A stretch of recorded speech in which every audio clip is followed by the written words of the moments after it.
Does not seem right.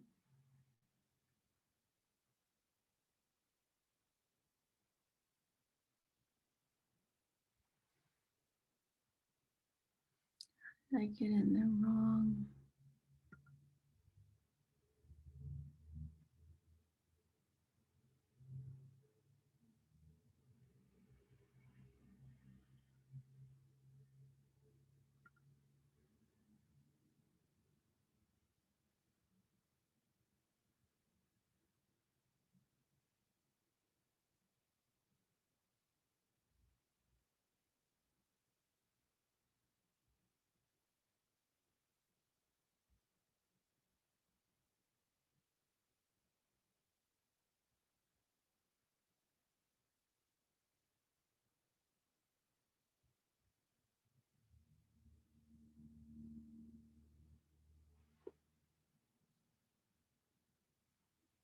Hello?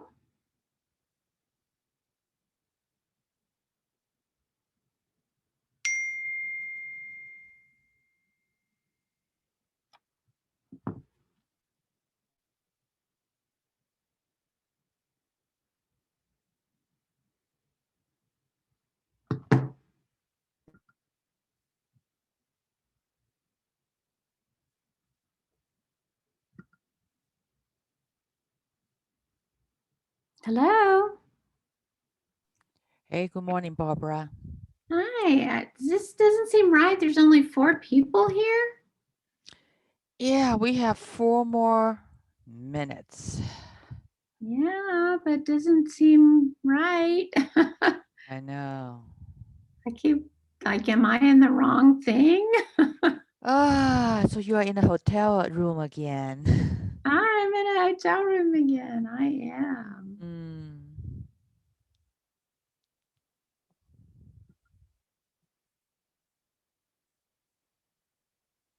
It doesn't seem right that there's only 4 people here.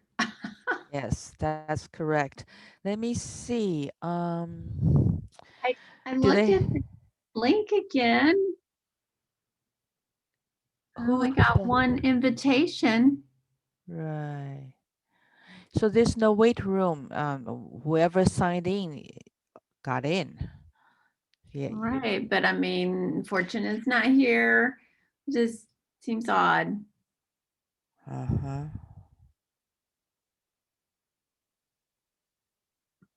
Did you Well, while we're see my here, let's see email? if the video works. Mm.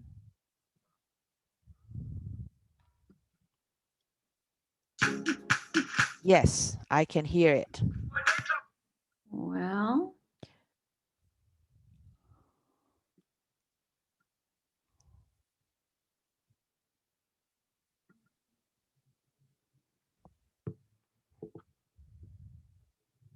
I see Tendai's here. Hmm. Good afternoon, Tendai. Washi. It's Well, it's Afternoon. 2 actually, to it's still 4. morning. Afternoon, Barbara. Afternoon, team. I'm Tendai.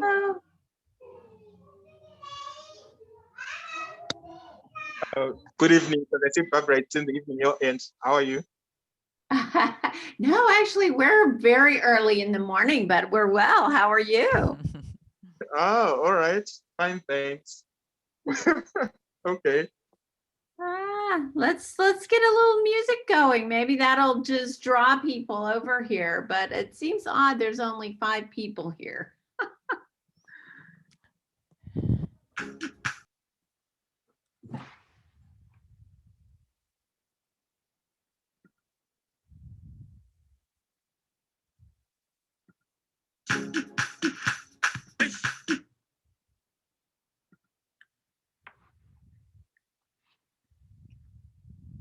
Good morning. Is everybody energized? Good morning, good afternoon. Morning, Barbara. Morning, Katie. Morning, everyone. Hi, Fortunate. Welcome to the LARC webinar. It's March 16th. And let's see how many folks we have online. 16 folks. We'll go ahead and jump in. All right. So for our icebreaker, we need everyone turn on your camera. Need to see everyone's smiling face.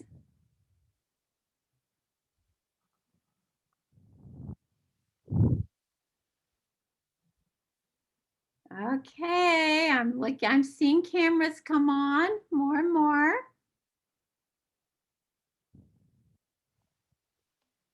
All right, so we can get everyone with their cameras on. Okay, now here is the question. Wave if you completed a one-day Smart Start. Okay, I'm gonna stop sharing so I can see your smiling faces. Wave if you completed a one-day Smart Start. I see Tendai waving. I see Kudoashi waving. All right. I'm missing some cameras on. Okay. Very good. So I'm going to grab a screenshot. You can turn your camera on. All right. Here we go. Smile. Okay. Excellent, excellent, excellent. I hope everyone's doing well today.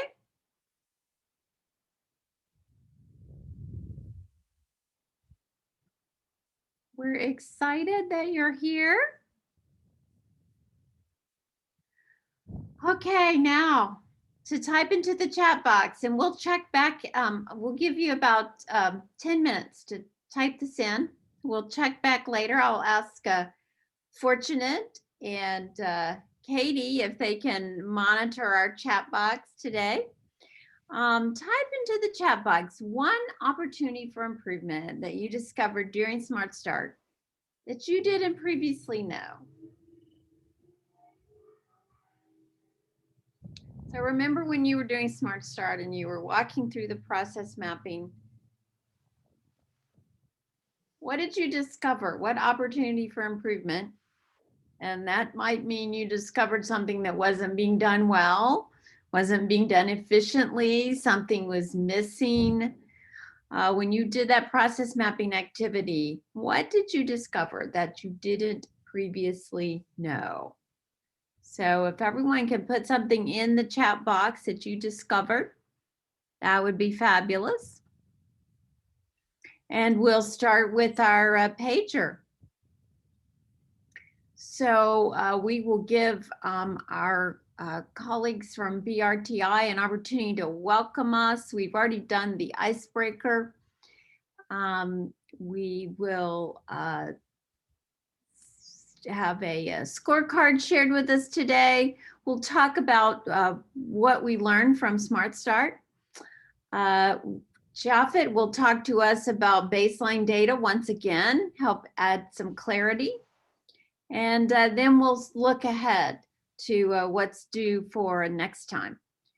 So at this moment, I will give Fortunate an opportunity to say good morning and welcome everyone to the call.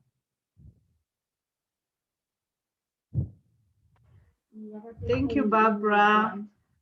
Good morning, everyone.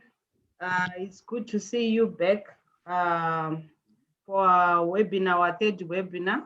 I'm sure others are still joining in because I'm still receiving messages on the link. People have misplaced the link and others are having difficulties, but we expect more people.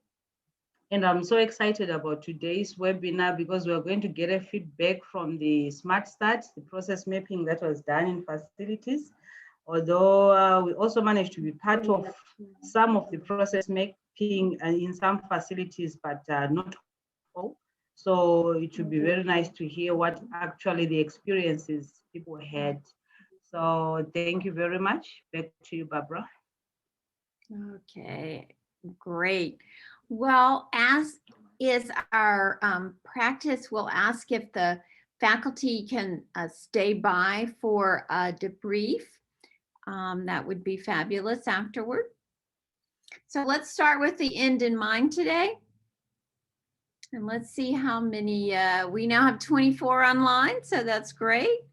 So let's start with the end in mind. The end is measurable results.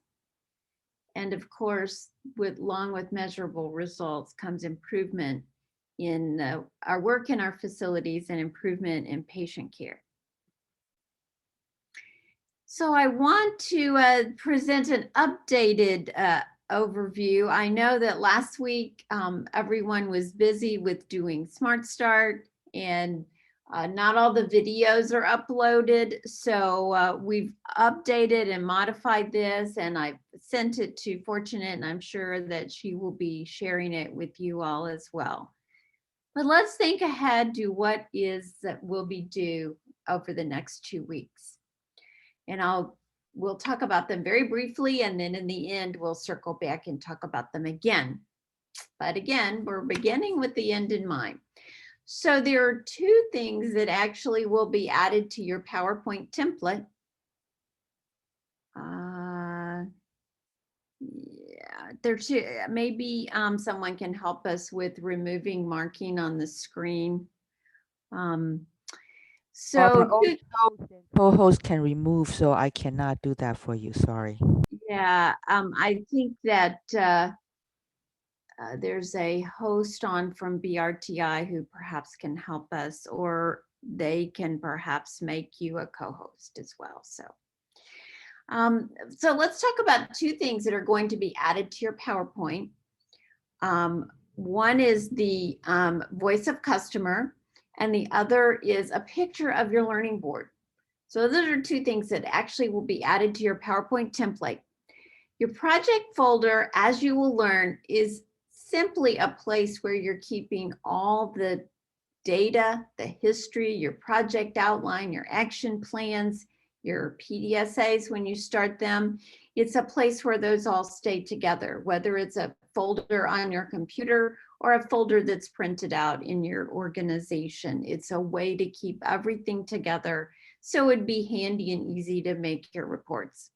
Meeting facilitation simply means sending out agendas and tracking minutes of your meetings. So you'll want to keep those within your organization. And then action plans, I wouldn't start any activity without an action plan.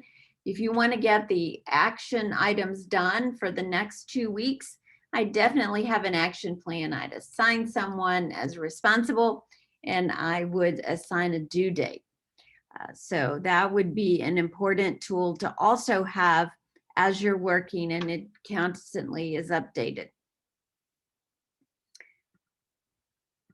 So coming to a screen near you on March 30th will be our next webinar.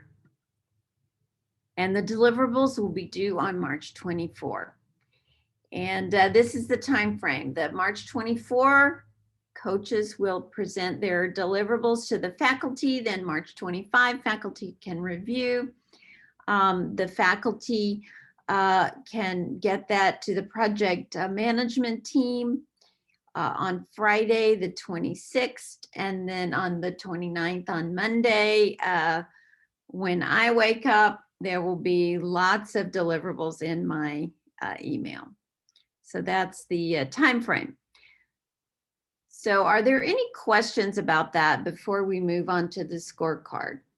Happy to take questions now about the deliverables and the time frame. And if not, I will stop sharing. I will turn the time over to Fortunate.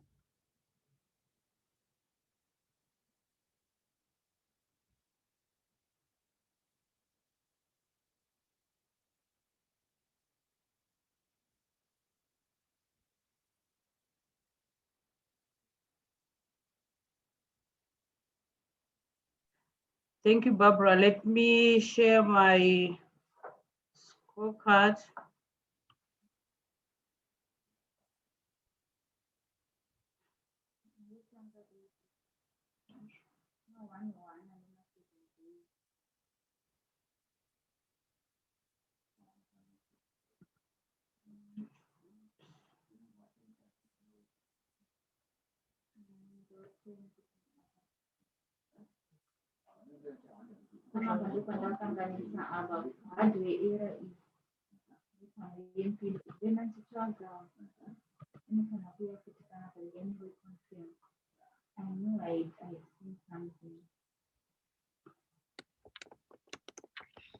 Okay. Can you see my screen?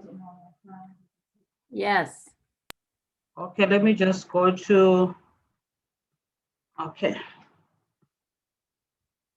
All right. Okay, so this is our scorecard or our dashboard for this week. So the first thing you're looking at is the faculty scorecard. When you first look at the graph, so this is by organization. So when you first look at the graph, the first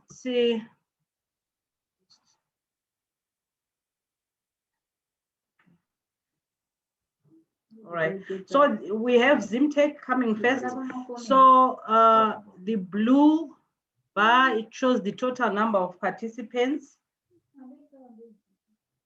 Just a minute.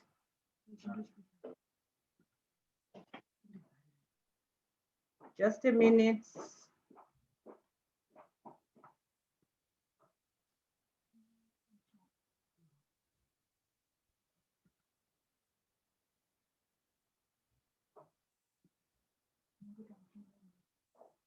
Okay, so the first one shows the total number. Zimtech, we have 14 faculty members from Zimtech.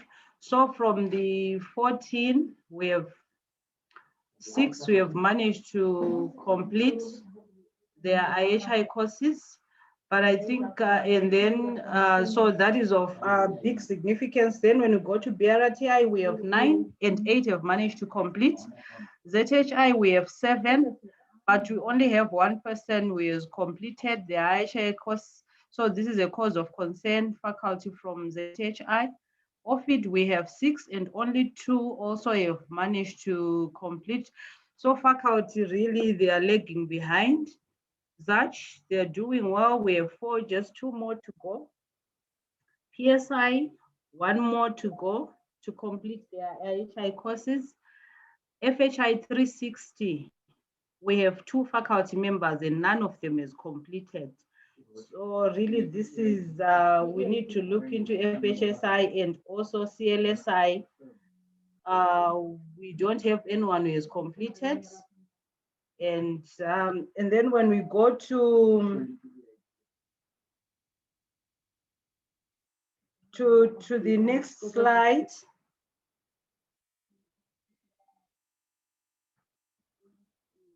Sorry, my laptop is just stuck. It's not moving. I'm trying to, I don't know what's happening. Okay. Just do that. So now our main concern is the coaches who we are with today. So for coaches, today we want to look at our pre-work submission for the defined quiz. I had not finished looking at the Smart Start for this week, but if you look at the attendance,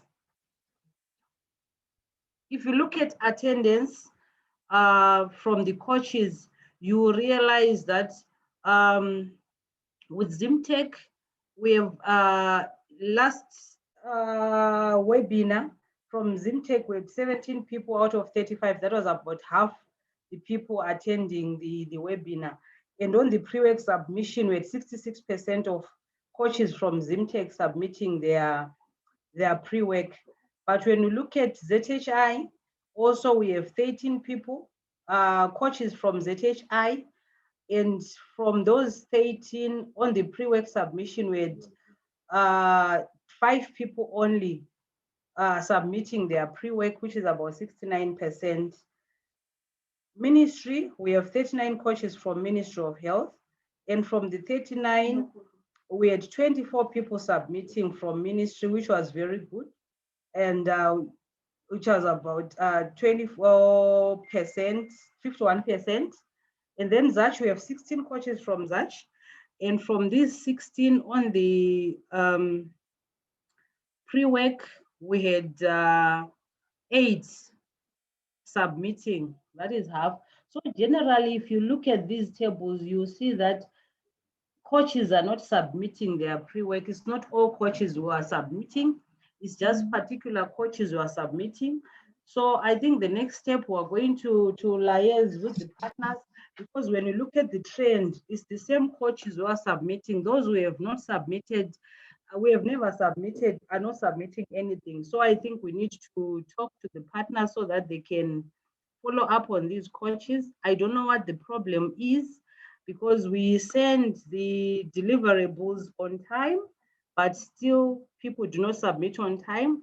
As of now, even now, I'm still receiving the process mapping PowerPoint presentations from coaches, yet we are past the deadline, but because people had still not submitted, they are still submitting.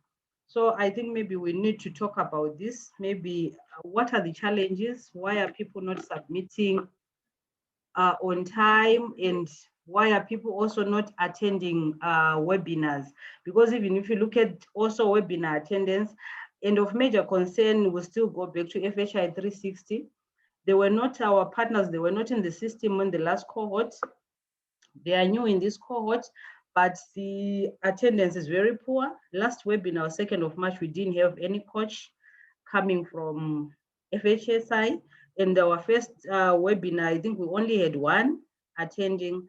So really, this is of concern. Faculty members on board, may you please supervise and assist to ensure that coaches do attend, because when they miss this webinar, it means then people cannot go on, they are missing on a lot of things, because this is the only way or platform we are sharing things. Thank you. Back to you, Katie. Unless if there are any questions there.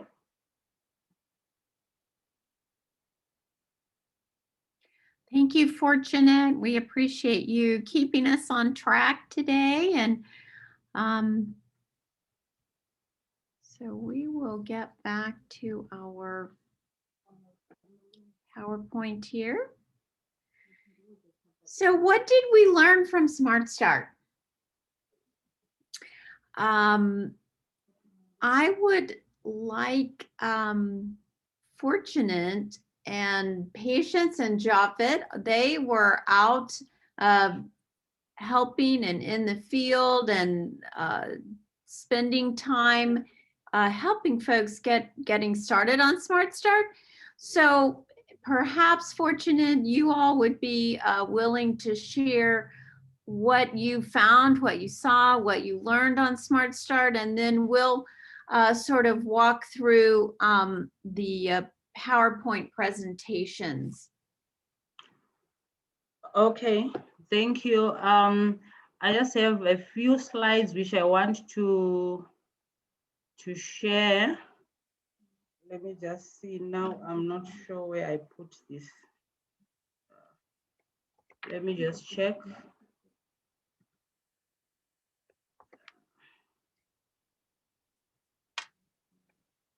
And while you're checking, Fortunate, I want to remind everyone, I would love for you to enter into the chat box one opportunity for improvement. That's OFI. That's something that you saw when you were doing your Smart Start that you didn't realize.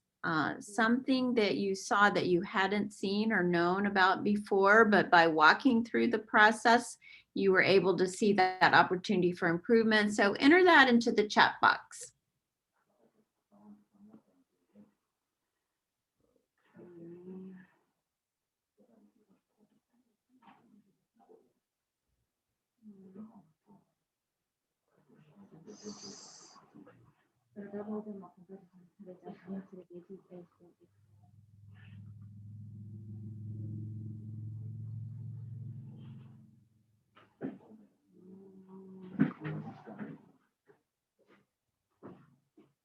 Okay. Are you able to see my screen now?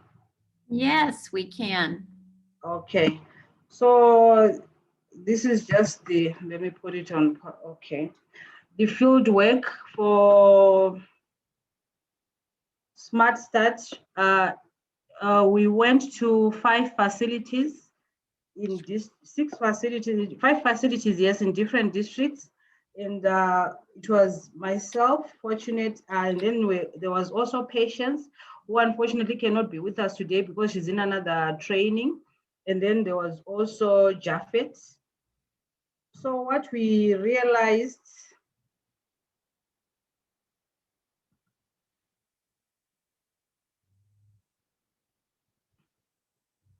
okay, so on lessons learned, we noted that it seems most coaches are not up to date with the virtual learning. I think because people miss a lot of these webinars. So you find that they would have missed some of the things. And then on the last webinar, we had a problem with our recording. So we had a problem with our recording, so people could not access the recording. That is, people who could not attend the webinar. So this was a challenge. And then we also noted that there are competing duties on the ground, making coaches lag behind in lack activities. Hence, they fail to deliver on time. And also we noticed that faculty also is not giving enough support to the coaches on the ground, because faculty also is busy with other competing duties. So they don't really have time to go to the coaches, because you find that there are some coaches who have not seen their faculty supervisor on the ground. Maybe they've just talked on the phone, over the phone. And also most participants or most coaches do not seem to be accessing the LAC website to view what has been uploaded, despite reminders being sent now and again on the WhatsApp group, and at times even going as far as downloading the videos for them to watch and posting them on the WhatsApp group. But still some people might not, are not viewing what has been posted. Then also internet connectivity challenges are being experienced by most people, since people are out in the field. And then deadlines for deliverables are not being met. You will find that despite the deadline having been on Friday for submitting the PowerPoint presentation, we are still having people submitting even up to now. So it means people are not submitting on time. This makes it very difficult even to update the dashboard, even to look at the presentations, because now we're already in a meeting, but PowerPoint presentations are coming in, so we're not going to have time to review them. And then also some facility teams were not aware of the QI implementation that is taking place. They were not aware of the Smart Stats, which was supposed to be done, because the coaches have not sensitized them, and also the partners, they have not talked to facility teams on the project expectations. So this was a cause of concern, really, because we had to really start afresh and tell the facility teams, including management, on what is happening. But we expected this to have been done, since this is a pilot site. And then coaches are also not following giving instructions for pre-work, hence submitting substandard work. You find that instructions are given for all the pre-work that is supposed to be done, but I think people don't go through the instructions. So in the end, you find that what people submit is not what is expected. So really, this is not good. And also the platform is also open to communicate with either myself, Patience, or Japhet if there are any challenges, but people won't communicate, hence deliver the wrong things. And also it was noted that some coaches are not knowledgeable on the Smart Stats. Then it leaves you wondering if people did view the videos on the defined videos, which took through people through the Smart Stats. And then baseline data collection was a challenge for most of the coaches. So really, we are not sure whether this was lack of understanding, despite efforts being made by Japhet to continue to educate and tell people how to collect the baseline, it is not being done properly. And then pictorial process mapping evidence not displayed in facilities. You'll find even on the PowerPoint presentations, the process mapping is not shown on the PowerPoint, despite telling people that they needed to take pictures so that we actually see how the process mapping was done. So you will find in most of the presentations, I think just one or two where we found the pictorial process mapping being there on the PowerPoint presentations. And then learning boards and QR corners are not available in some of the facilities. Where they are available, they have not been updated. So we talked to facility teams and coaches on the ground to update this. Also, run charts are a major challenge because even on the PowerPoint presentations, I think maybe only one, if I remember well, one coach plotted run charts on their PowerPoint presentation. Reason for run charts not being there, not known really. We don't know what the reason is. So I think this was what we found, or these were our findings on the Smart Start visits to the facilities where we went. Thank you. Unless if there are any questions. Back to you, Barbara. Okay. Well, thank you, Fortunate. I appreciate you and Japhet and Patience going out and giving folks a hand. Now, it looks like we have 50 people on the call now. So I think this would be an even better time for everyone to turn up. Someone's raising their hand. You have a question, Blessing? Did someone raise their hand? If you raised your hand, please open your mic and type your question in. Or you can voice your question.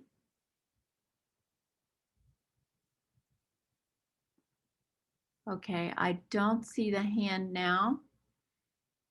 I also don't see the hand. Okay, I think it was there for a quick minute. Before I share my screen again, some folks have been typing in some of the opportunities for improvement that they saw. And that's, of course, one of the benefits of doing the process mapping is that you'll see something that you didn't know about. You'll learn something about your process that you could potentially improve. So Adam typed in, he said, for targeted pre-analytical time aim, we identified the time of the viral load sample collection should be consistently put on the client viral load form. There's a perfect opportunity for improvement. When you're trying to determine pre-analytical time, you certainly need the time when the sample collection was done. So that's a great opportunity for improvement. Thank you for sharing that, Adam. Gertrude shared the supply of laboratory forms. And I'm supposing you mean that there's inadequate laboratory forms that you had at your spot. So thank you for sharing that.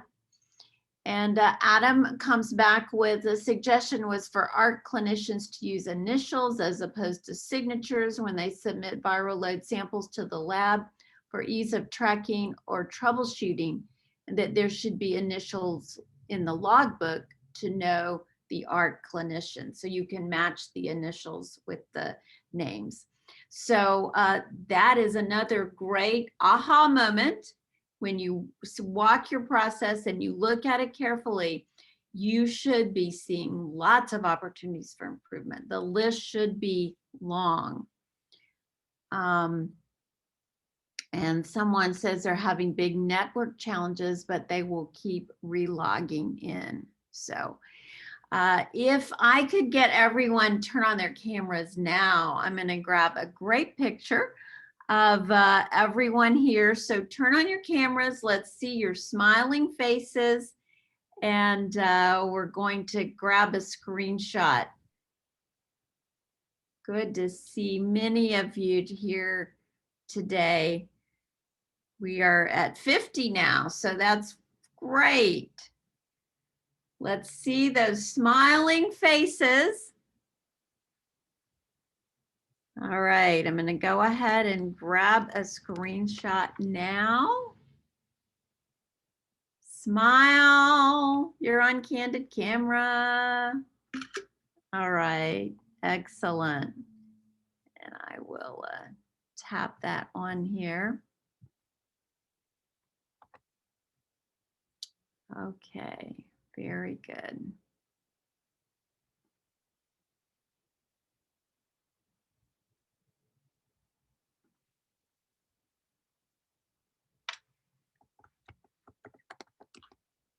Just getting this picture captured.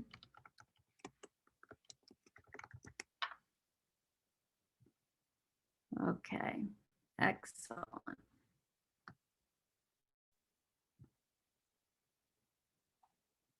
Okay, well, let's jump back in.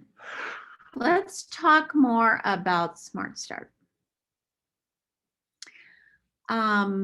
What did we learn from Smart Start? And what I liked. We're going to do I like and I wish. I like that I saw effort from the presentations that were presented to me. I like that I saw learning. You know, a quality improvement project is not about perfection, but it's about learning. So we're very much encouraging everyone to be learning. Every presentation I saw had a team formed, and I saw one team photo. So love to see that. And I wish that everyone could have participated in the learning, because this truly is about learning. And this is a toll gate. We have the toll gate means you cannot pass the toll gate till you pay the toll. And the toll is your deliverables.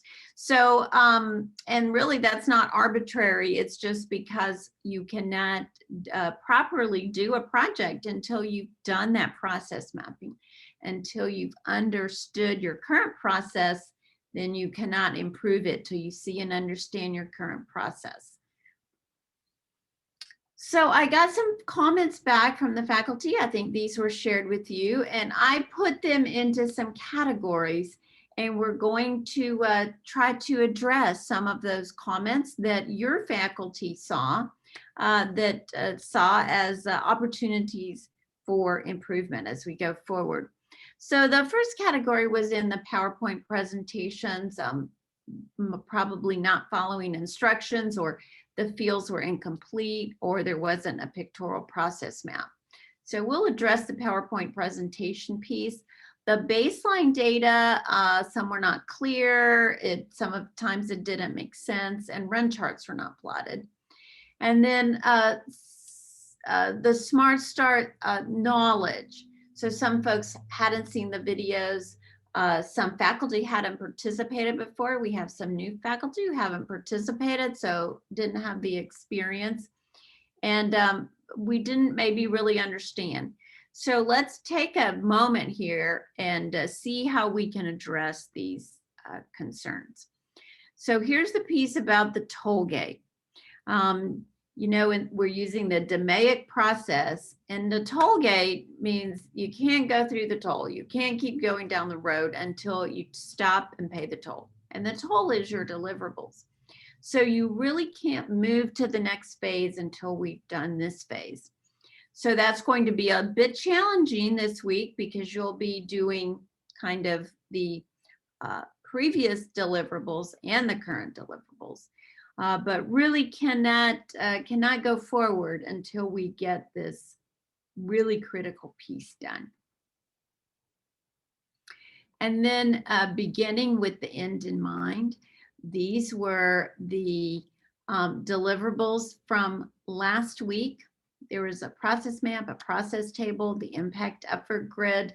your problem statement, your aim statement, your elevator speech, team formation, and stakeholder analysis were all due last week.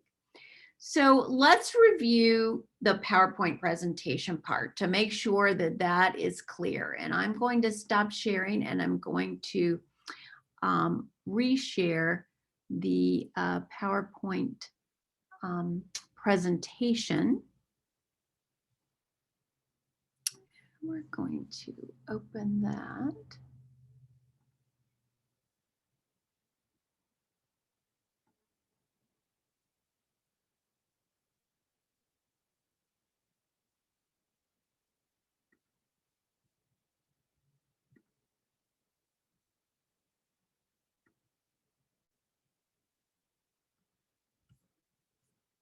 All right. So we're going to do this, and we're going to actually ask you to participate in this because it'll be more fun if we go through all this together. So I'm going to show you a slide, and I would love for you to get your reactions going so we can know, should this slide have been completed or not? So you have some reactions on your screen. Give us a thumbs up if you think that this particular slide should have been completed. So let's go. And again, this is a chance for everyone to be interactive today.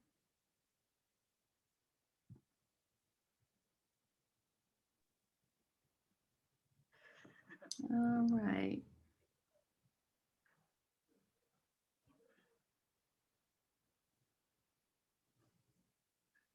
Give me 1 second here.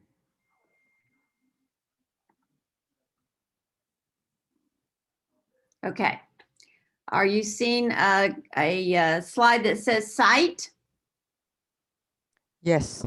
Okay, perfect. So thumbs up or thumbs down. Should this slide have been completed? Let's get your reactions going. We're going to move fast. We're going to move quick. Should this slide have been completed in your presentation?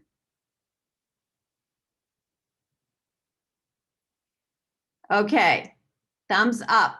This slide should have been completed in your presentation. Okay, so you get how the game works? We're going to go quick. Next slide. Your name, the facility name, and background information. Should that slide have been completed? We're just going straight through the PowerPoint template. So let me see. Hands, thumbs. You can give me the thumbs up reaction symbol. Okay, I see a thumbs up. Okay. And I can't see everybody. So Katie and Fortunate, are we getting thumbs up? People, Yes, Adam Tendai, and Catherine and Tendai. and Olakele. Okay, awesome. So yes, this definitely should have been presented.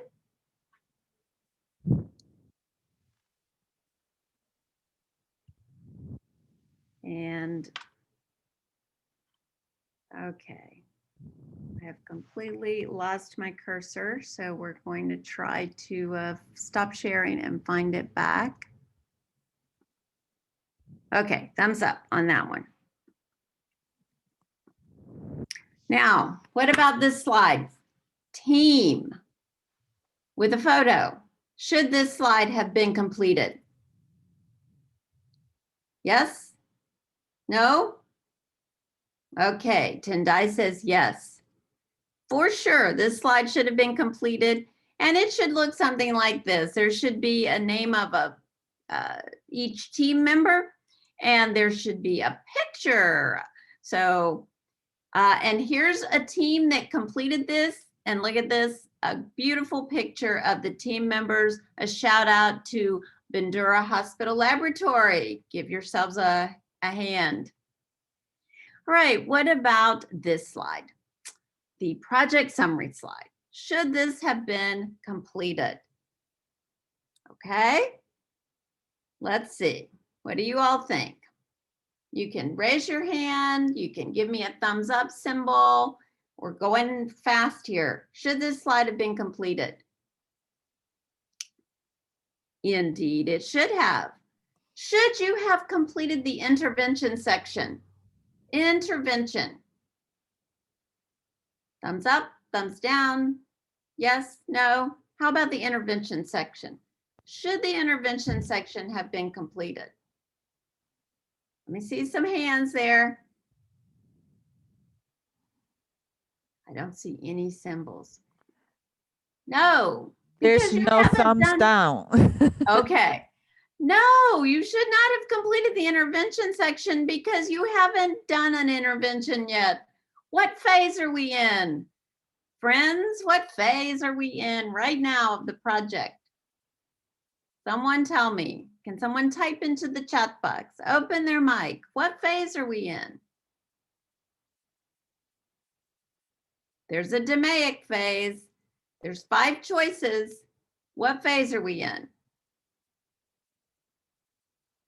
Do you see any responses telling us what phase we're in? Yes, Adam said define. Seedwell Woohoo! said define as well. Awesome. We're in define. Gertrude said define. Beautiful. So we're in define, which means we haven't gotten to improve yet. So there's no intervention yet. So if you put an intervention in your slide, take it out. It doesn't need to be there yet. All right. And here's some examples of when you've completed the slide, what could be in your intervention slide. You could have things like space redesign, process redesign, staff education. Those could be some of your interventions once you've completed your project, but not now. All right, so project summary slide. And these are for labs. So you should have had those as well if you're a lab or a clinic. What about the problem statement? Should the problem statement have been completed? Let's get the thumbs going, either a thumbs up or a thumbs down. Should the problem statement have been completed? Barbara, there's no thumb down icon. Well, then they have to turn on their camera and thumbs down.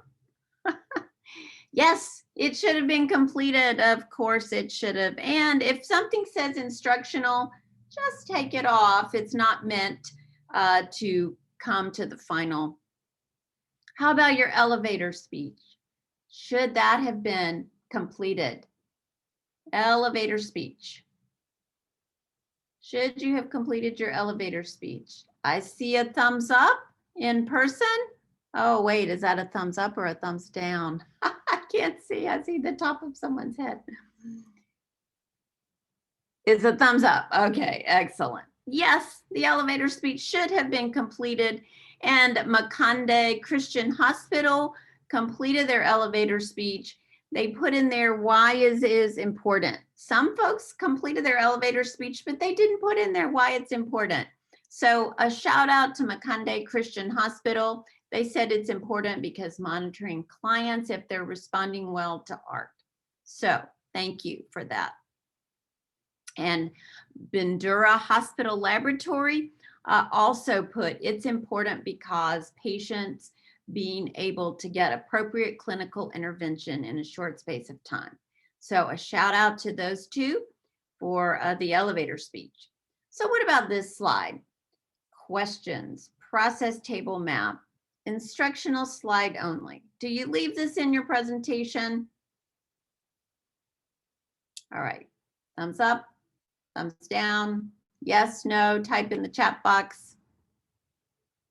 Do we want this slide in our presentation? I'm not seeing any responses here.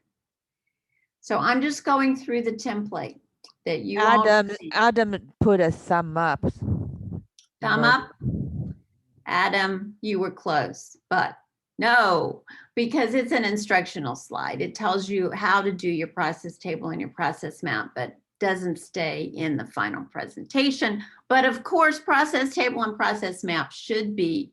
So CityMed did an actual pictorial depiction of their process map. So CityMed, thank you for doing a pictorial description. I will tell you that Your steps look a bit more like a timeline than an actual process. So a shout out for doing the pictorial process map, but think about the process of the time when a patient comes to the clinic to have their blood drawn, the process of the patient in the clinic, the process of the sample, the process of the result coming back, and how that would move through your clinic. So think about that as you move forward. And then Bandura Hospital Laboratory also did a pictorial process map about how their process works. So shout out to those two organizations for doing a pictorial process map. And then a process table. Should the process table be in? Of course it should. And here are some examples of what the process table would and should look like. So here's an example from a previous LARC implementation. Here's 4 steps, 7 steps, and notice that the opportunities for improvement are circled, the ones that they're going to address and the ones that they identified. That's key and important. And here is, they gave us 9 steps, and they also circled another opportunity for improvement. Identifying those opportunities for improvement is key for process mapping. So put those in there and circle those. So that's one example. Here's another example of a process table. All right, friends, here's one, and this has, this is 3 steps, this is 7 steps, this is 12 steps. And then here's a big process, an opportunity for improvement that was missed. There was a missing step because no one had done the process map. They completely missed this step. And so something was not even being done. This is another example of how a process table should look and how those identified opportunities for improvement should look. Here's another example. We're moving quickly here today. Here's an example of a process table. This organization is from right here in this group, presented this. And there's multiple steps. And to this organization, I would simply suggest that some of these steps may have been in the previous process table and they might not apply to your organization. So take them out. They are applying to perhaps another organization. So just take those steps out of your process. But they gave us several steps. They looked at the time and they even sent us a picture. This is Gutu Mission Hospital. Shout out to Gutu Mission Hospital. I've been talking really fast, so I'm going to stop here and give you a minute to ask any questions. Are there questions in the chat box? You can open up your mic and ask questions about what a process map pictorial should look like and what a process table should look like. Questions. This is your chance to ask questions if something's not clear to you about what needs to be done.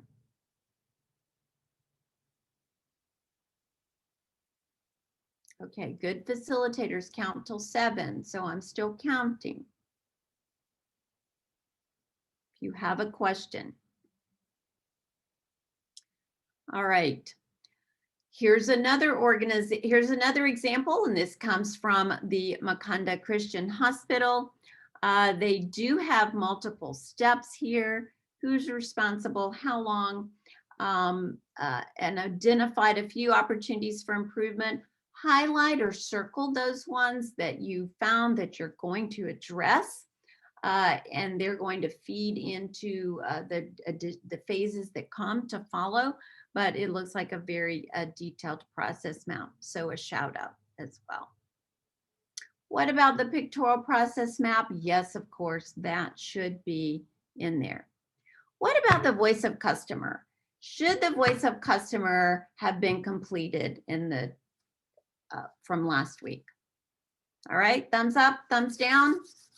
Voice of customer. Was that supposed to be completed last week?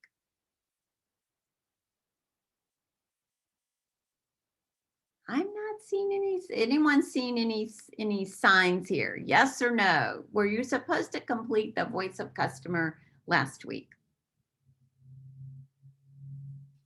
Tendai said no.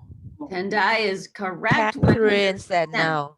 No, no, no. So if I received a presentation from you and you put something in the voice of customer, take it out because it wasn't supposed to be done last week, but yes, it's supposed to be done this coming week. So here's what it should look like. You should talk about what tool you're using. Who is your customer? How did you collect this voice of customer results? How many samples, people did you sample? How did you do it? You should talk about that. And then you should tell me what you learned. If you can display it in a graphic form, that'd be fabulous. Tell me what you learned about how, and then also, there's more questions. Which service point is taking too long? Which department needs to improve? These are things that are learned. So definitely share what you learned. And then give me a summarize of what you really did learn. And this is an example from a previous implementation. Patients were not coming to the clinic for appointments because they felt like it was just taking too long, too much of their day. They couldn't get to their job, they couldn't get to their work. So that's why they were not coming to clinic. And they identified the pharmacy as the service point needing the most improvement. Okay, so here's a question for you. So once you learn this voice of customer, what tool do you feed this information into? This is the A+ students will get this question. Once you gather this information, learn this information, what does this link up to or feed into? What tool do you use next that you connect the voice of customer with the tool that comes next? What tool is that? This is an A+ question, okay? Type it in the chat box, open your mic, feel free to answer.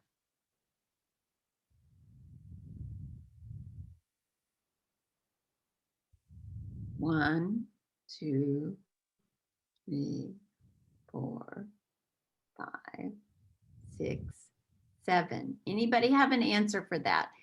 Once I get the output from the voice of customer, what next phase, what next tool do I feed this output into in my process, my DMAIC process, right? We'll leave that question hanging for a minute. What about Barbara, this? before you move on, can I raise an Please. okay, so can you clarify for them, are you expecting them to design a survey and collect comments or feedback from the customers, or what we saw very often is they went, because most organizations do collect survey or conduct survey of their customer like on an annual basis. Do they use that, or do they need to do a new one for particularly for this project? Could you please comment on that? Excellent question. Excellent question. I'd love to hear what the coaches and our experienced coaches type something into the chat box. What do you think? Do you think we need to design a new voice of customer survey, or can we use what we've been collecting in our organization? And explain your answer. Explain your answer. If you watched the videos on the voice of customer, there's one tool that feeds into the voice of customer, and there's another tool that you take your outputs from the voice of customer and you feed it into that tool. There are bonus points for anyone who can name those two tools, okay? Because it relates to this question. When I design my voice of customer survey, what input do I want to put into that voice of customer survey? What tool feeds directly into the voice of customer survey? that's going to help me decide whether I need to design a new survey, or I can use the current survey, or maybe pick some of the questions out of the current survey. Any A+ students here? So this was one of the pre-work questions after you watch the Voice of Customer survey video. So there were two questions about Voice of Customer. One was what tool feeds into, and the other one was where you put the outputs and what tool you feed into. All right, so here's the answer to the question. You focus on your problem statement. Your problem statement guides you in developing your Voice of Customer. Your problem statement should lead you to ask the appropriate questions for your Voice of Customer. So if you have those appropriate questions already in a tool that you already have, pick those out. Pick out the responses. If you don't, you're going to have to design some specific questions around that problem statement. What are you trying to solve? And I'll go back if I can. No, I cannot go back. But specifically, they were trying to solve why the clients were not coming to the clinic in a timely fashion, why they weren't coming to the clinic, and so that was their problem. The problem is clients weren't coming back for their EAC appointments. And the answer to the problem was people said it takes too long. And then you take that information and you feed it into another tool, which we'll talk about the next session, and that is your Fishbone. And so those are the two tools that relate with Voice of Customer. All right, so should you have had a baseline data? And I hit that. So yes, of course, you should have had that slide. Now, there's a little caveat there, a run chart. Did we actually teach you how to do a run chart? Not yet. So you can simply still have your data in a table if that's what you want. But here's what we ultimately want. If you look on the left side of the red line, that is all baseline data. So what you see here are two very important things. One you see is a run chart, which gives you the idea to look at data over time. And the other piece you see is a table. Your data needs to show up in a table. Your numerator and your denominator needs to show up in a table for the month or whatever period that you're looking at. So this is what your data should look like.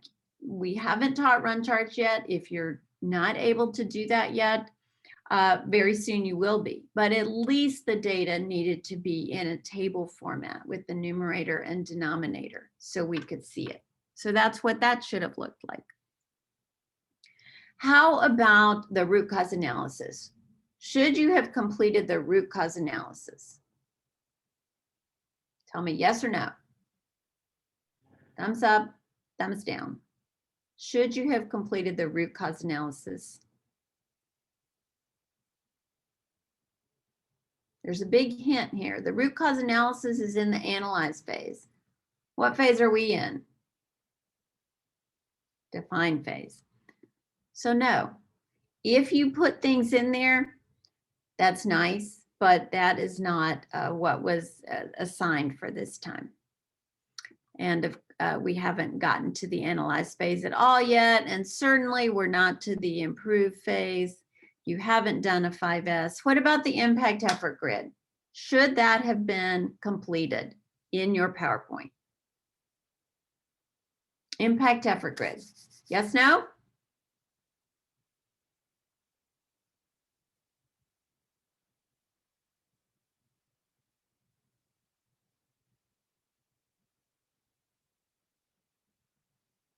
Any responses?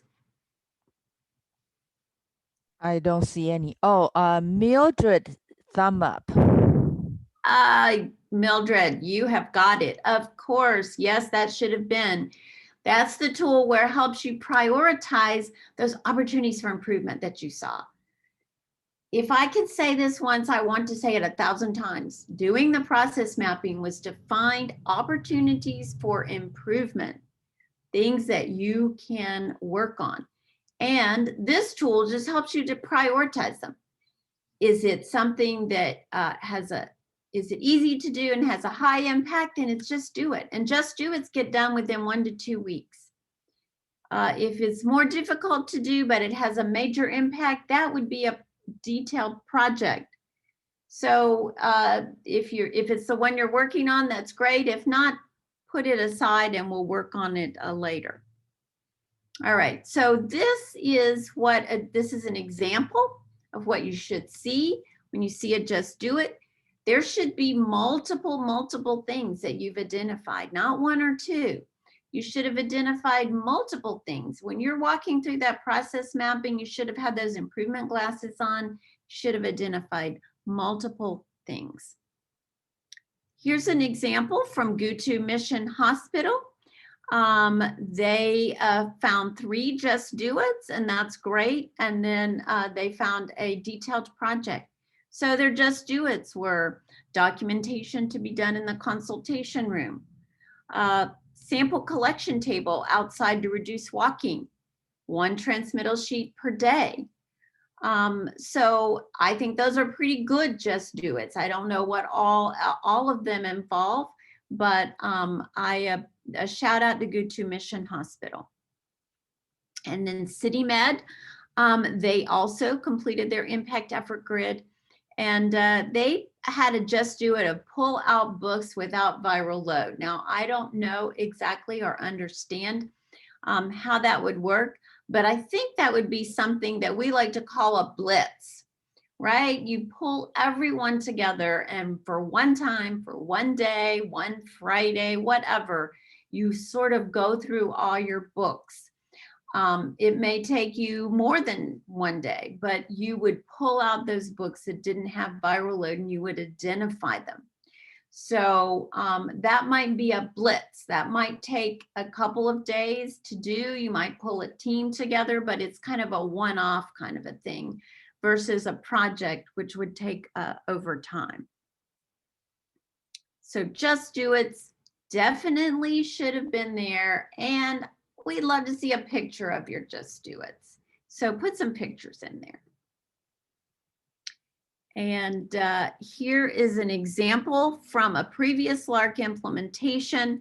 Faculty, facility staff should not use whiteout. That seems like a great just do it.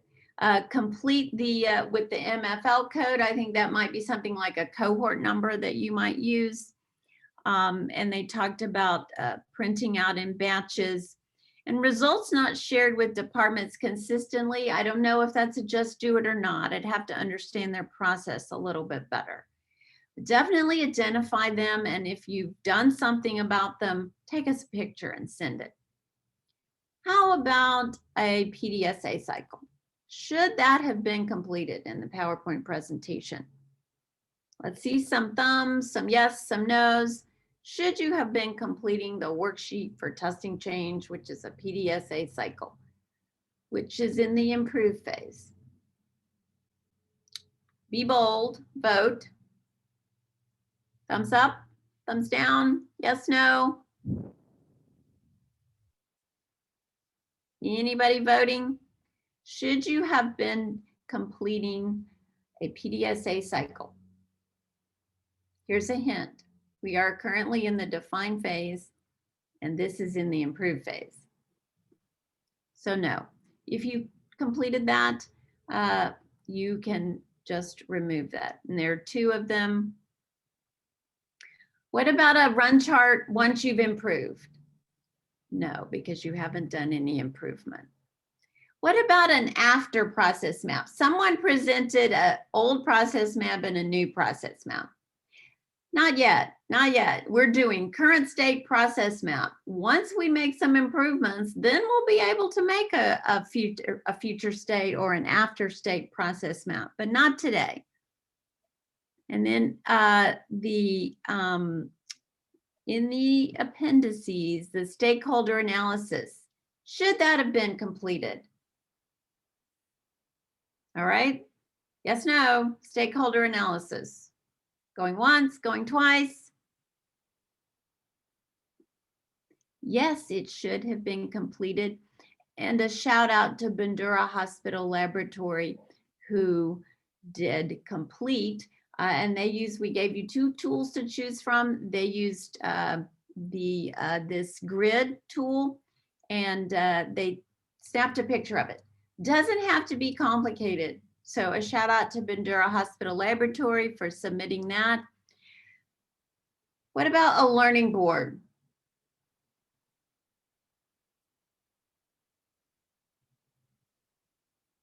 What about a learning board? Kind of a trick question. That slide wasn't there. So no, it wasn't supposed to have been submitted last time, but next week, we want to see a picture of your learning board. Okay, so add that slide at the end. We'd love to see, just snap a photo and send it to us of your learning board because it's due next time.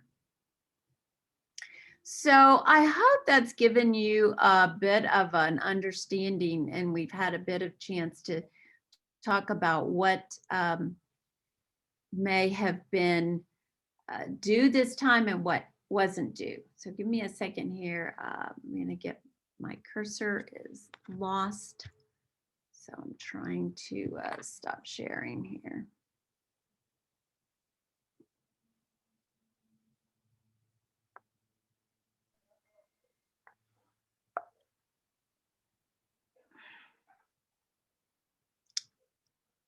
Katie, did you have something to share? Japhet has joined. In case you want to present something, Japhet is online now. Awesome. So my cursor has gone away. Oh, here it is. All right, stop sharing. Okay. So just give me some quick response in the chat box. Was that helpful to kind of walk through the PowerPoint and maybe talk about what was due and what wasn't due?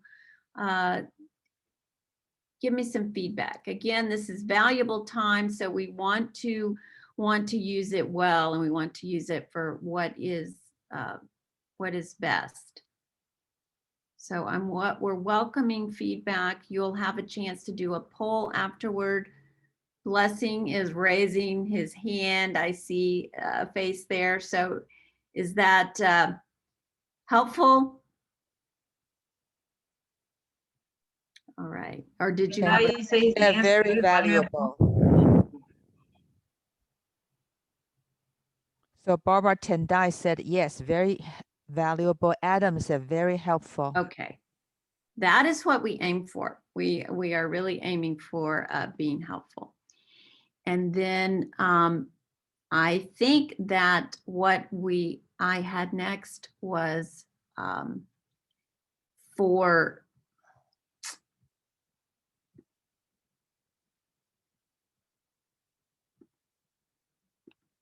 Japhet to share. So perfect timing, Japhet. We're glad you're here. Go ahead and talk to us about baseline data because that was, there were 3 areas that were identified of concern. One was the PowerPoint presentation.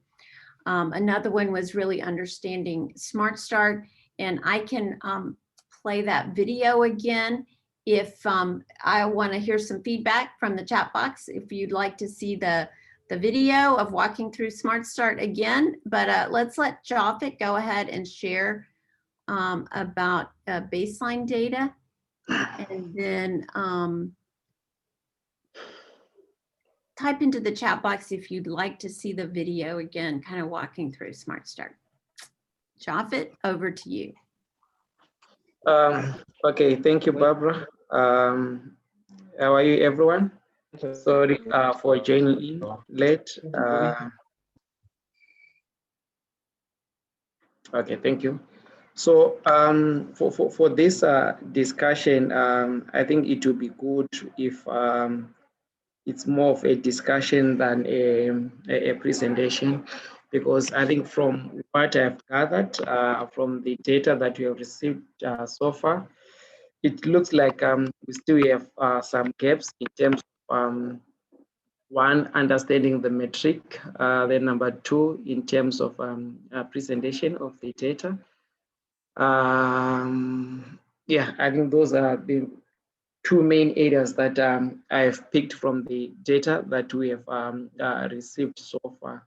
So I think if we have kind of a discussion, I think it will help us a lot in terms of understanding where you are facing challenges. Then we can help you in terms of improving on the area. But one thing that I've realized and that I've picked is to do with, I think there is a bit of confusion in terms of the codes that you are tracking and the reporting months. So maybe I'll explain that. Then also the issue of weekly data collection. And we can discuss so that we can help each other. So from the emails that we have shared, the videos, the recordings, from the facility side, I think we agreed that we are going to be tracking data on a weekly basis. So for baseline, we are collecting data in retrospective. So I'm sure that's where the challenge is, to take you guys back into time and collect data as if you are in November or in December. I think that's where the challenge is. But when you're collecting baseline data, you have to, act as if you are in the month that you are reporting in.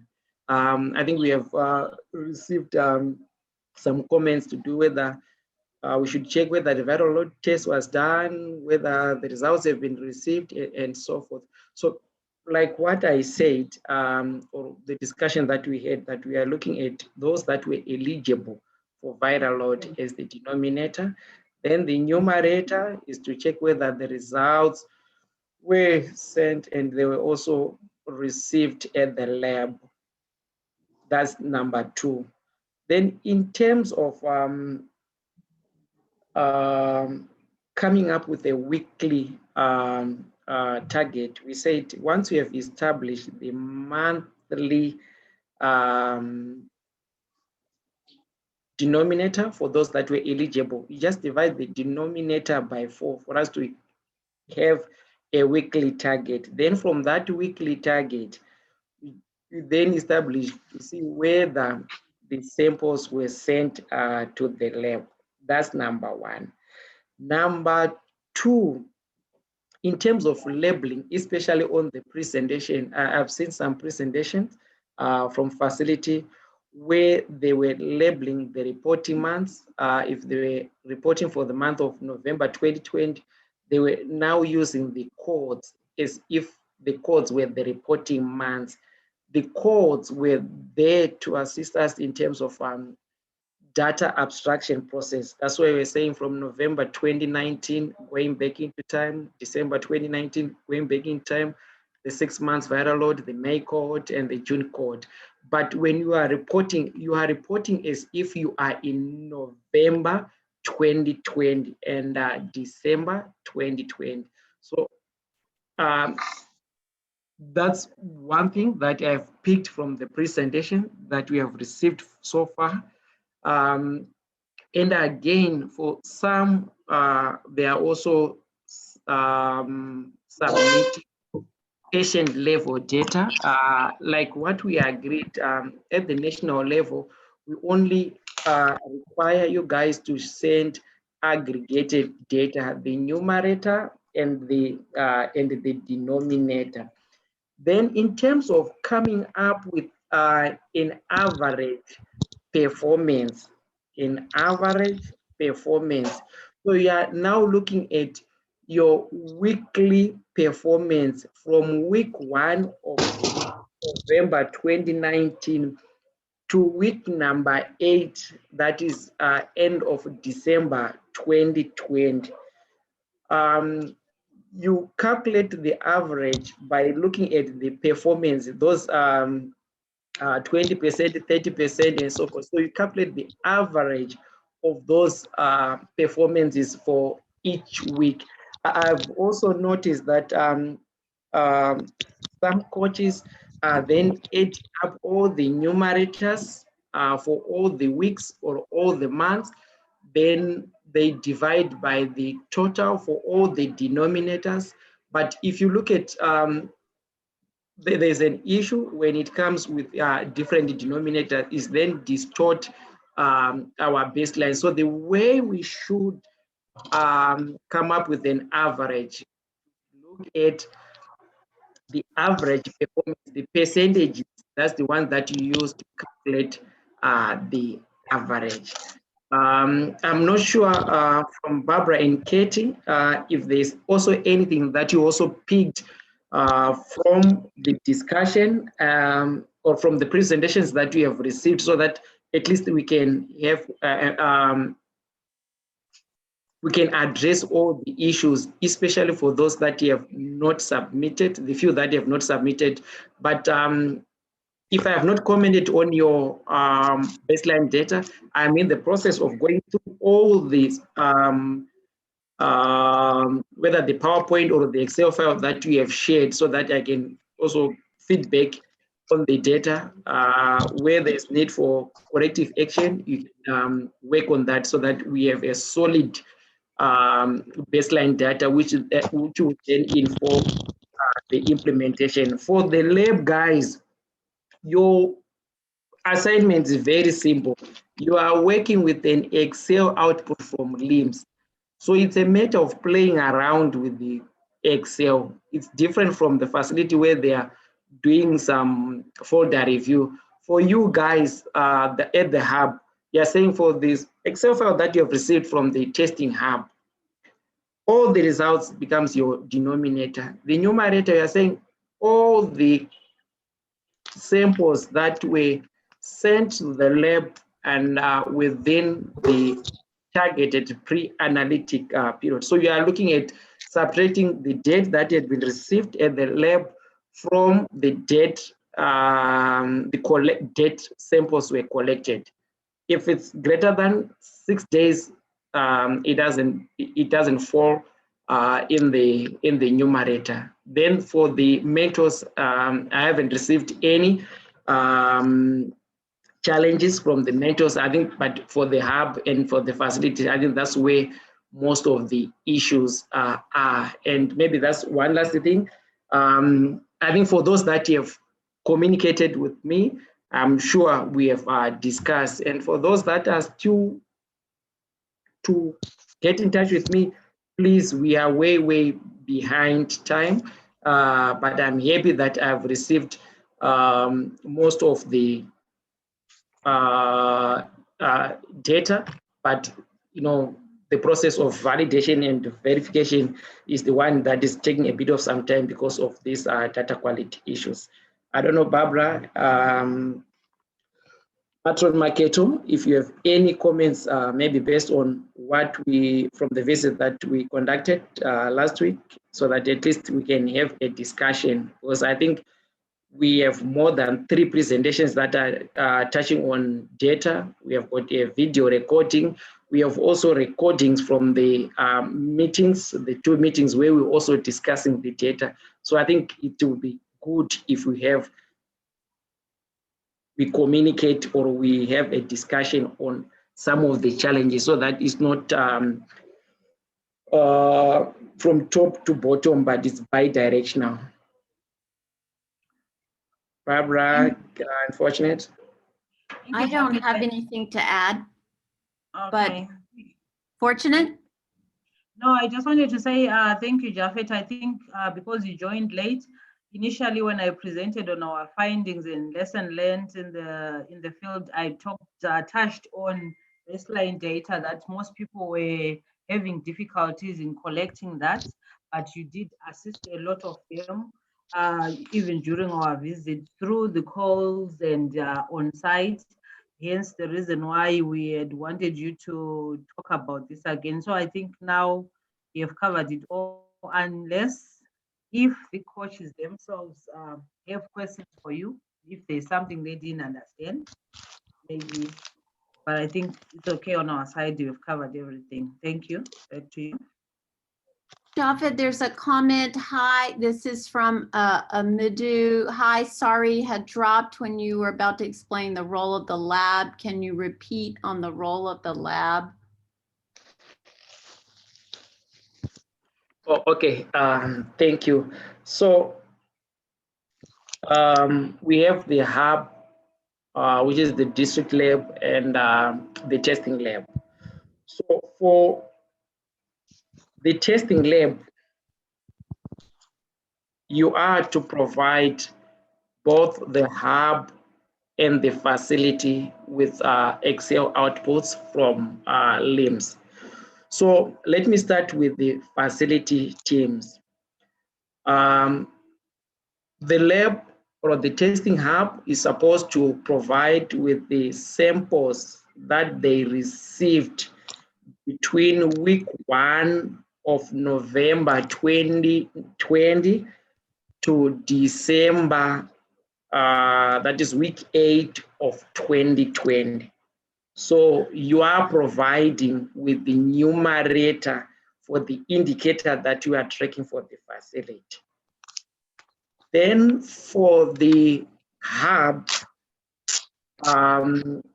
the same Excel file that you have been sending to the hubs with the results, that's the same Excel file that we are also requesting from you guys that you should share with all the hubs that you are supporting with data from October, week 1 of October to December 2020. So since you are the custodian of the data, you have access to LIMS, unless if there are some few hubs that you have access to LIMS. But from my understanding, your primary role is to provide the two groups with the necessary data. But again, you also have your metric that you are supposed to be tracking. That is the overall TAT. I think that's all I can say for now. I don't know if I have answered you. Okay, Javed, Otilia says, I might have missed the information. What happens to sites whose lab is not linked to LIMS? And I don't know if you can respond to that or if we need to take that one offline. Otilia Makoto. Clear, Makoto. Okay.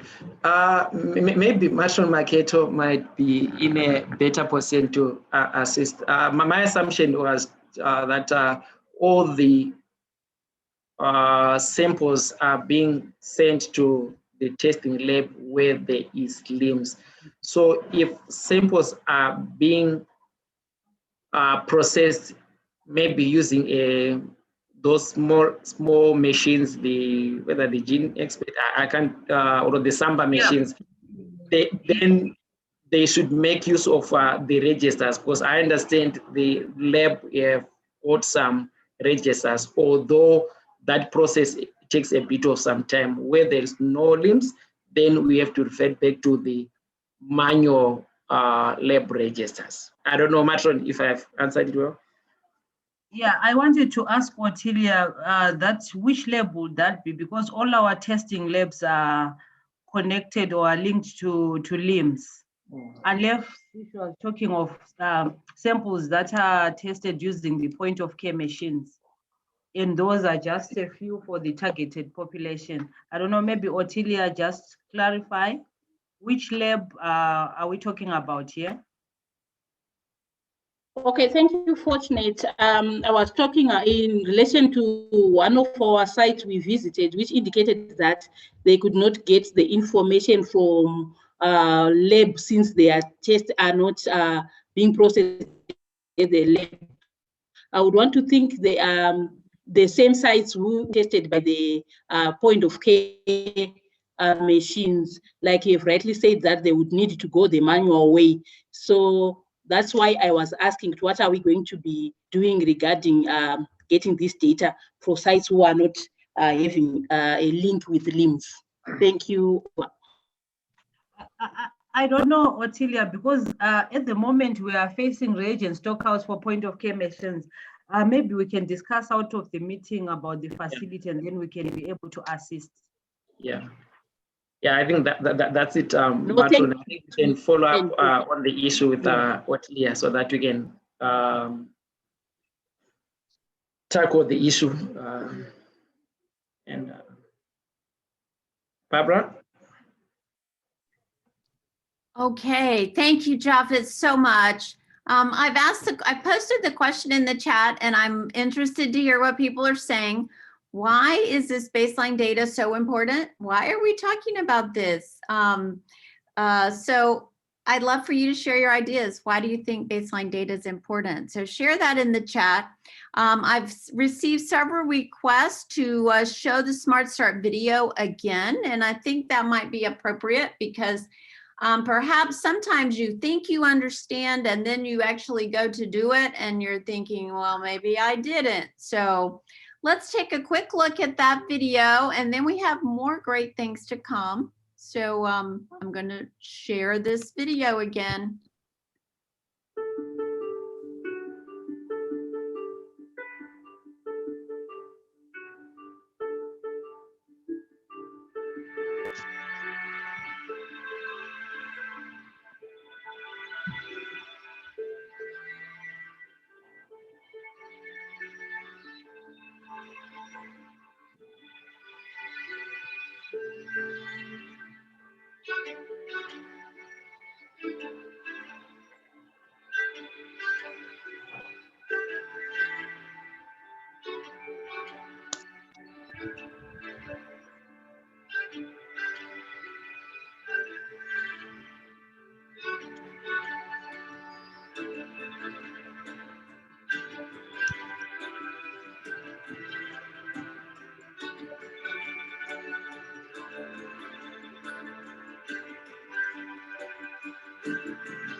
Okay, Hopefully that was helpful to kind of see it again after you maybe made some attempts or tried to do it.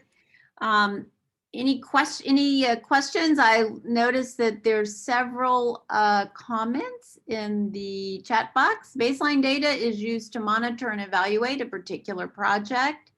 We want to understand where we are in order to be able to map or aim where we want to be.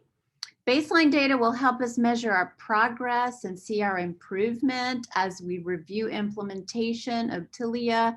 Marvelous says baseline data gives a picture of the current performance status. This will give us ideas for areas needing to improve. It's a starting point. It's important because the data helps us see whether the change we've made is an improvement or not. Wow.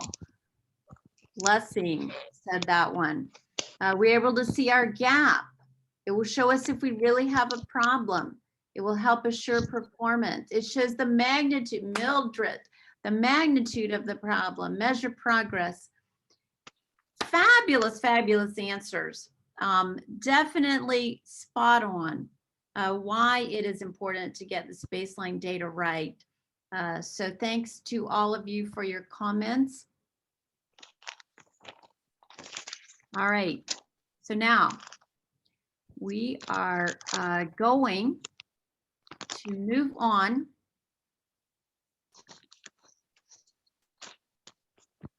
These were your aim statements from last time. So you ready? We're going to the movies and we have the movie star with us today.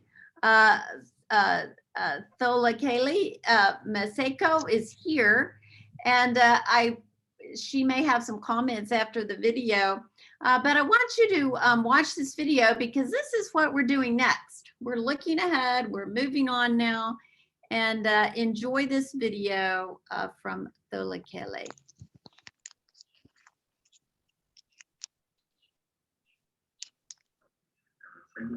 We were looking at your learning board and it looks great. Why did you create the board? Okay, thank you for the compliment.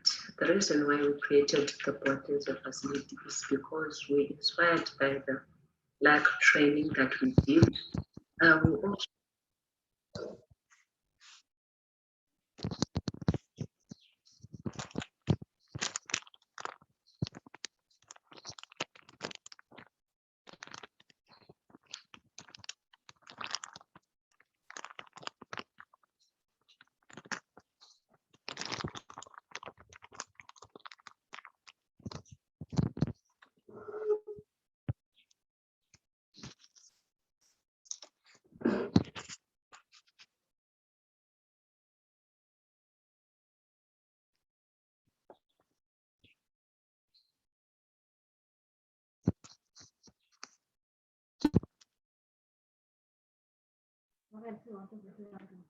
There is no audio.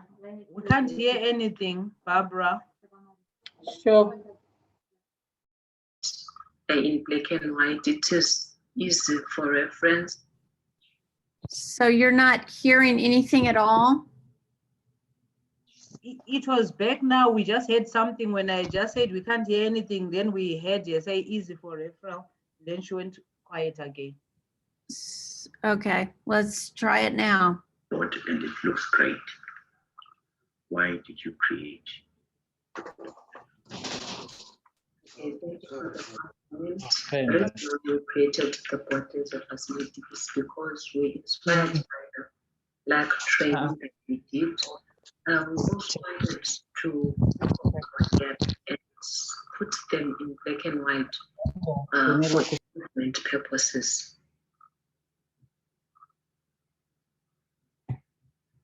So how do you use the board?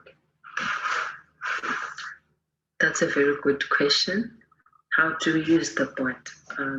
We use the board to monitor and evaluate the progress of our processes based on data. We also use it when we're having our QI meetings for reference, and if ever we identify any gaps during the meetings, we work on them. We also use the learning board when we have the support and supervision teams, because everything is on the board in black and white. It is easy for reference, and if ever there are any gaps, it makes learning easy when we use the learning board.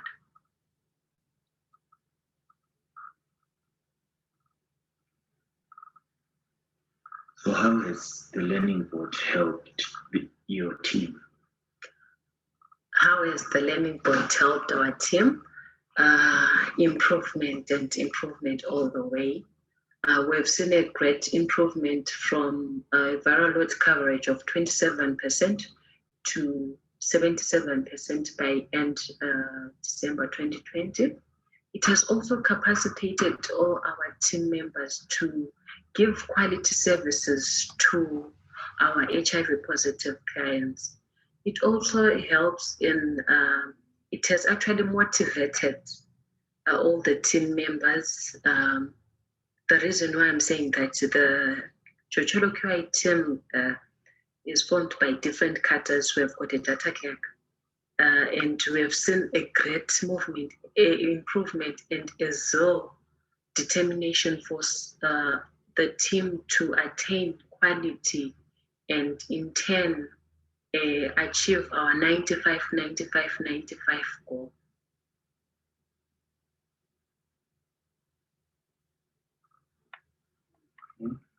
So would you recommend to other teams that they create a storyboard? If so, what tips do you have for teams as they create their boards? Okay, definitely that's a yes. I'll recommend all facility to have a learning board. Reason being, it makes learning fun. You enjoy it.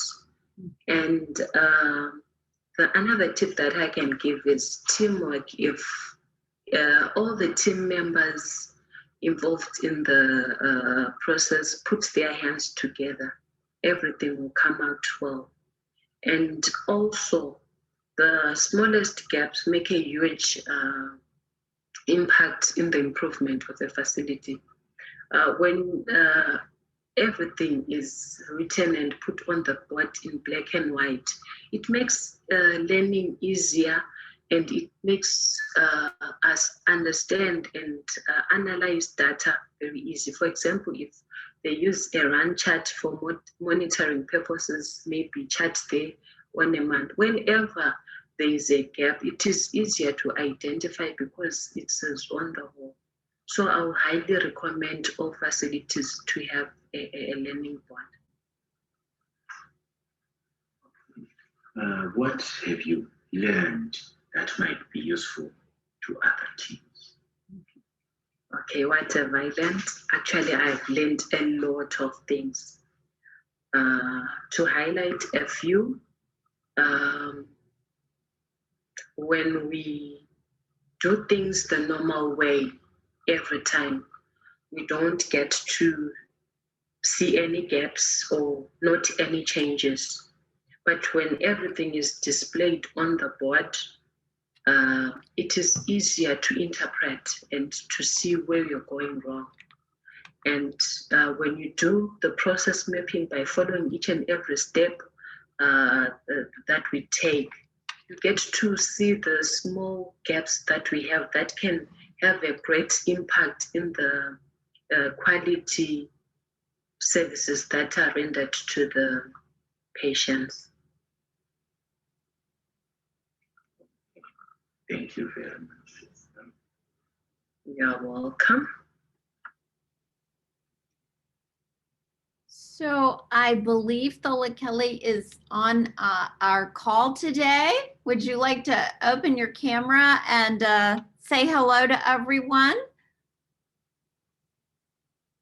I will stop sharing for a second and see if we can see your smiling face.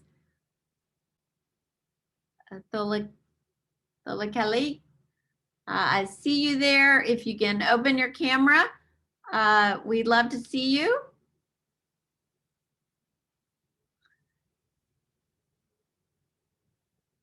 So I want to thank Ramana and her team and Tholakeli for definitely sharing this video, making this video and sharing it with us so we can get, there's, hi.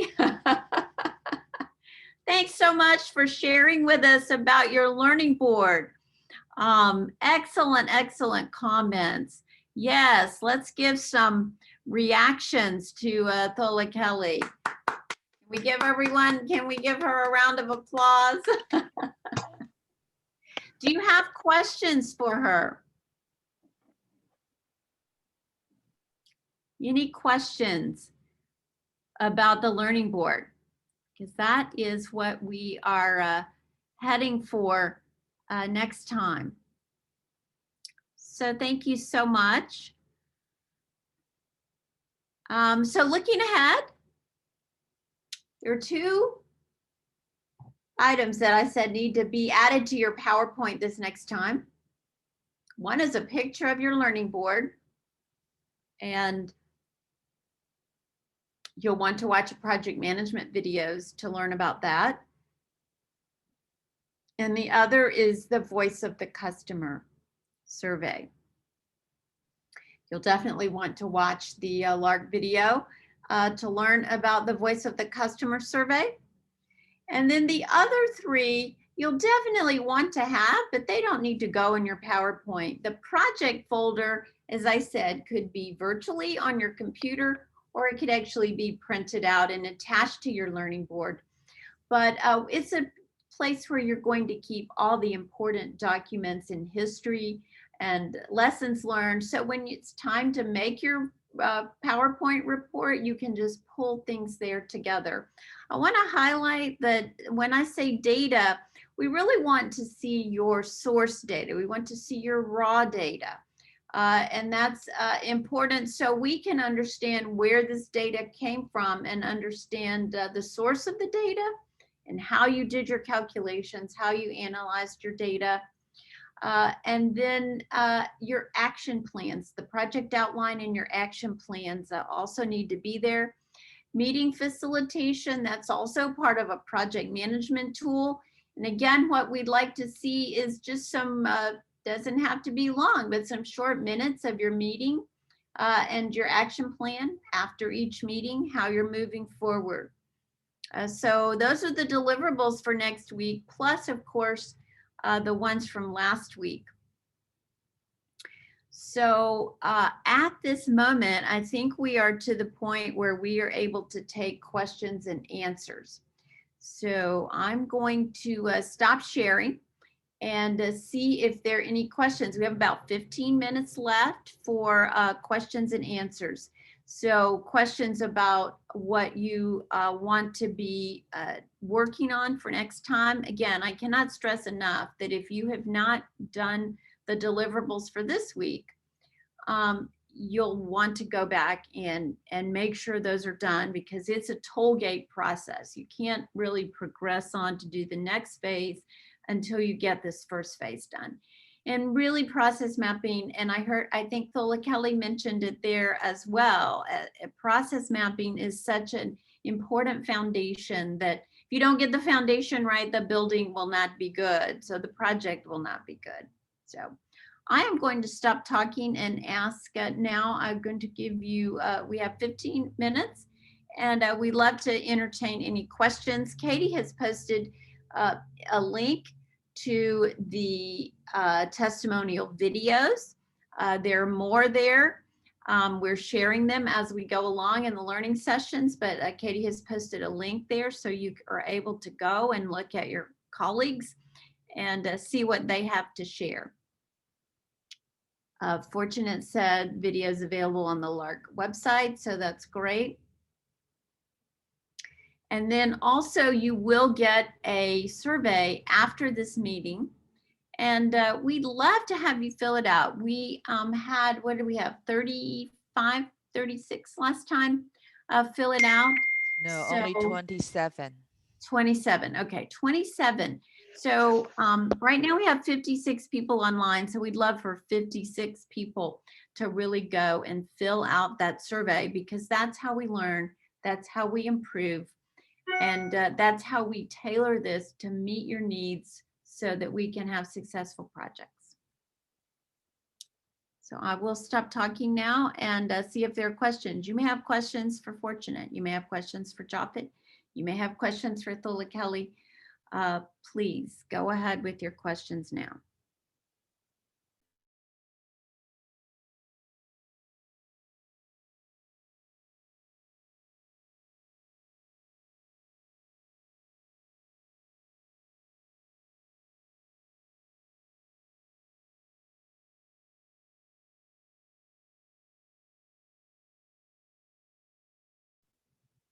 I'm counting very slowly to 7. Either you are completely clear on everything you have to do, or you are so far away from understanding what you need to do that you are overwhelmed. So let us know which one it is.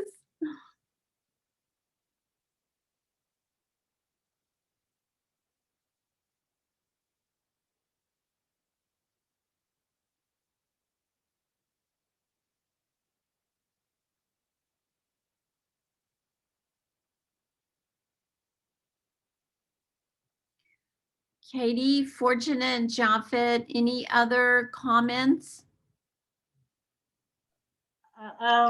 It's just an addition, or just to say, all those who have not done their process mapping, please go ahead and do the process mapping, because for us to go on, you need to have done your process mapping at your pilot site.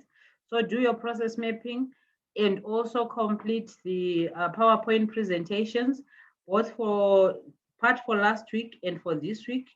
And also please watch the video on Voice of the Customer, which I shared with you, so that you are also able to complete the PowerPoint presentation for deliverables for after this webinar for this week. Thank you. So Fortunate, if they have not yet submitted their process mapping, what day would you like to have that in? Probably last Wednesday, but after last Wednesday, what's the? Today's Tuesday.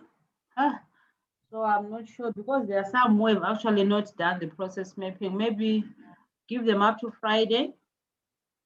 We'll give them up to Friday. So please submit by Friday. Copy to me, and then also copy Patience and Japhet and your faculty supervisor.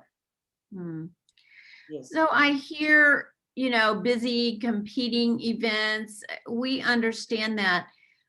But I think what quality improvement offers you, there's a bonus in quality improvement. The bonus is you're doing your work.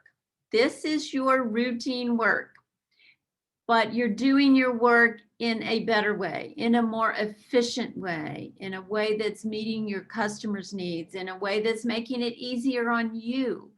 So this is not something outside of your work. I know it's hard to see at the beginning, because there's a lot of effort that goes into getting the beginning, the define phase, more tools in the define phase than any other phase. But believe me, and I think there's a lot of people on this call who could attest to that, is that eventually, by the end of the project, you will start to see that your work is becoming easier. The workflow is becoming easier. The standardization is becoming easier.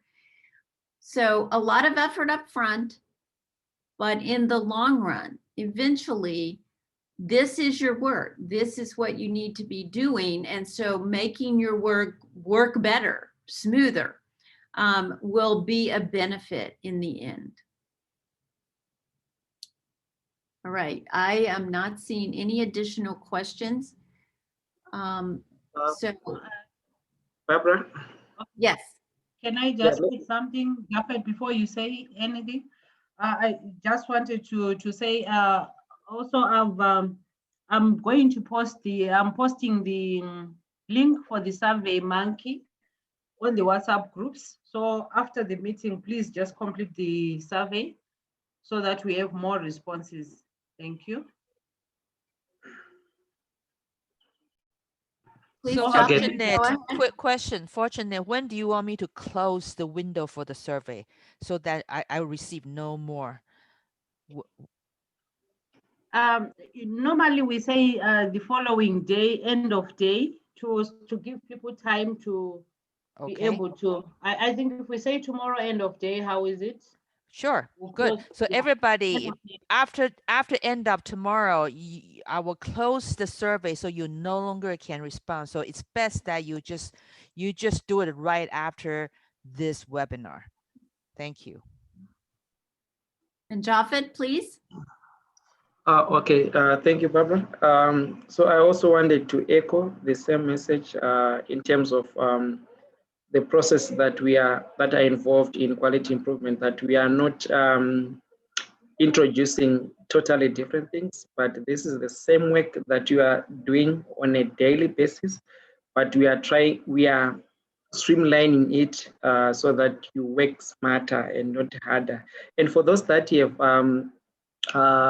collected baseline data, I'm sure you have seen the gaps that we have in terms of viral load, cascade, and like what we're usually doing in terms of the folder review, where we are doing it quarterly, but now we have shorter cycles, which helps us to identify gaps earlier, and we close them so that by the time we do the folder review for our program, we have identified and closed that gap. So I think there are some from the group that have benefited from the process. So yeah, we are not adding additional work, but we are complementing whatever you have been doing in your respective facilities. Over. Thank you, Jafet. I do not see any further questions. If we can have the faculty stay by for a debrief, we'll let everyone else sign off, get about your work. We're giving you 5 minutes back today. Thank you, Thank you all Barbara. for joining. Thank you, everybody. Have a good day. So if we can, Faculty, please remain behind just for a debrief of 5 minutes. And also all the faculty members from the PMDs, you joined us today, please remain behind. We want you in this meeting as well. Thank you.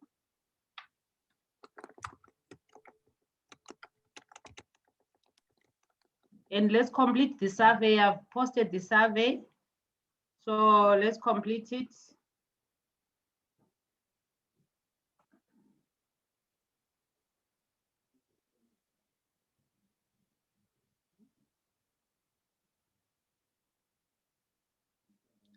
so Fortunate, I will turn the time over to you. I probably will have to sign off before you're completely done, but thank you so much for leading out in the faculty debrief. And if Fortunate, Jafet, we could schedule maybe our routine Tuesday meeting perhaps next week at 8 o'clock our time, which I think would be 2 o'clock your time. Next Tuesday to just our core group catch up, that would be great. Okay, we'll communicate, Barbara, because we have something, but we'll communicate on the time. Okay. And finalize, because there's something also going on next week on Tuesday around that time. So we'll communicate with you. Yes. Yeah, just let me know. I can do it a different day, but I think we do need to touch bases. But I will turn the time over to you. I may have to head out here, but thank you all so much for your continued work. And we just want to, Katie and I want to support you in any way we can. So we'd love to hear how we can help you.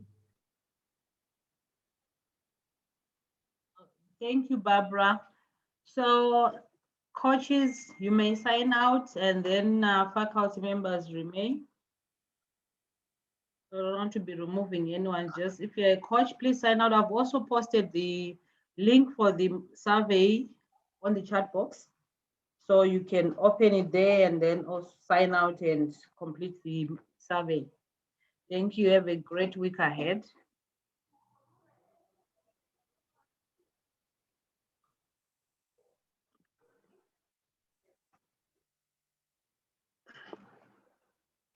And I already saw that 2 people have already responded to the survey. Thank you very much.